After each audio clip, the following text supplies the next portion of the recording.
Now, for trimming our clips in the timeline, there are actually two ways of doing it. There's the old way that Premiere Pro did it, which is with the trim monitor, and there is the new timeline trim mode. I'm going to demonstrate both of them. Both of them have their uses. The one that I think most people will use from now on is going to be the dynamic timeline trimming, but the old trim monitor is still quite a good tool, particularly if you know the keyboard shortcuts. So let me firstly show you in this tutorial the trim monitor, and in the next tutorial we'll do the new dynamic trimming in the timeline. So the trim monitor itself is now found only under the Windows menu, and second from bottom you click trim monitor. Previously it had a keyboard shortcut of T, but T will now take us to timeline trimming. So the trim monitor is still there, it's worth having a look at. If I click trim monitor, it opens up a floating window. And this window is full of information. Let's have a little look at the information. Firstly, I've got a blue bar right across the top here. Now the blue bar is over both items, showing me that both items are selected, and it's between these two clips where this current time indicator has snapped to the nearest edit point.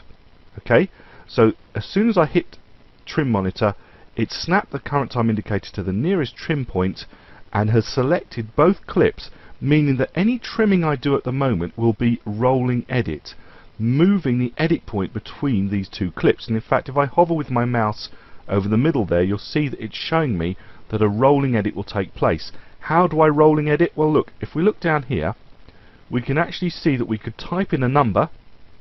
A positive number will go one way, a negative number will go another, or the keyboard shortcut will be Alt-Right to move one frame at a time, or Alt-Shift-Right to go 5 frames at a time, and again Alt-Left arrow to go 1 frame backwards, or Alt-Shift-Left arrow to go 5 frames backwards. Now you'll need to double check this on the Mac, because I certainly know that they're different for the timeline trimming. It should be Option Left and Option Right for the Mac, however it might be Command, so just double check simply by hovering over here, and you can see what the actual keyboard shortcut is from the tooltip that comes up. So if I do Alt-Right at the moment, I am going to be performing a rolling edit on this clip. So if I do Alt-Right arrow, you'll see that I am beginning to roll that clip forwards. And if you actually look in the timeline, you can see I'm rolling one way, and if I now do Alt-Left, you can see I'm rolling back. So I'm rolling the point between these two clips. However, you can get to just one of these two clips. So you can see if I hover over them, I've got the yellow ripple trim tool, and again ripple trim tool from the other direction. But if I do Alt-2, you'll see that the blue line is now only over one clip. If I do Alt-3, you'll see it's over the other clip, and Alt-1 is both of them together. So it's probably Option 1, Option 2, Option 3 for the Mac, but it's Alt-1 for both clips, Alt-2 for one clip, and Alt-3 for the other clip. And that then brings that clip only available for trim. Now here's the other bit of information. The blue area here is showing us what is already showing, and the grey area is showing us spare footage. This would be tail footage in this case, that's available before this clip. So I could actually trim this one quite a long way. This side is showing me that I've got a little bit of head footage that's not being used, and this blue footage is what is being used. Now at the moment I'm on this clip here, so if I start doing Alt-Right, I'm trimming just that clip to bring it to the point where, say, the waves are just beginning to start to come over that rock. So that's just that single clip, and if I want to do the clip before, again Alt-2 will take me to that clip, and now it's just to this clip that I'm going to be trimming.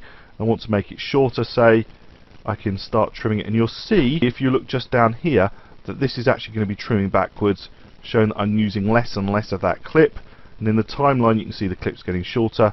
If I want to bring more in, I can go with the right arrow, and if I hold the Shift key and the Alt key, go forward 5 frames at a time. So I'm increasing or decreasing the individual clips, whilst at the same time I could choose Alt-1, have both of the clips, and then Shift-Alt would move the rolling point 5 frames one way or another. Now if I get to the end of this point here, you'll see that this clip is completely full. I cannot go any further. I'm actually clicking the left arrow, but nothing more's happening. So it will stop as soon as there is no head or tail footage available. But when there is head and tail footage, you can roll to your heart's content. Now the other thing you can do is you can actually click here and drag to actually do a dynamic rolling edit, or you can just click in the middle of the two and do exactly the same thing. And if you want to trim each of the individual clips to different in point and different out point, you can actually do that here again, dynamically getting a ripple edit. And you can actually type in figures here. So if I select this and go +20, click, you see it moves forwards 20 frames. If I do -20, you see it goes back 20 frames. You also have shuttle wheels, which some people quite like. So the middle one is a shuttle wheel for the rolling edit, and then you've got a shuttle wheel for the ripple edits for each of the other two below here. So this is quite an intense monitor. It provides an awful lot of information, tells you what the clips are, you can shift the in points various different ways, and actually do your rippling down here. And then if you want to get to another one using keyboard shortcuts, you simply do the up and down arrow. So up and down arrow will take you to different clips along the timeline, step by step by step. So this is the old way of doing it. It's not the present way of doing it, but it's the older way of doing it, and it's still a very powerful monitor, the trim monitor. But many people now want to do it directly in the timeline. They don't want to bother with another monitor.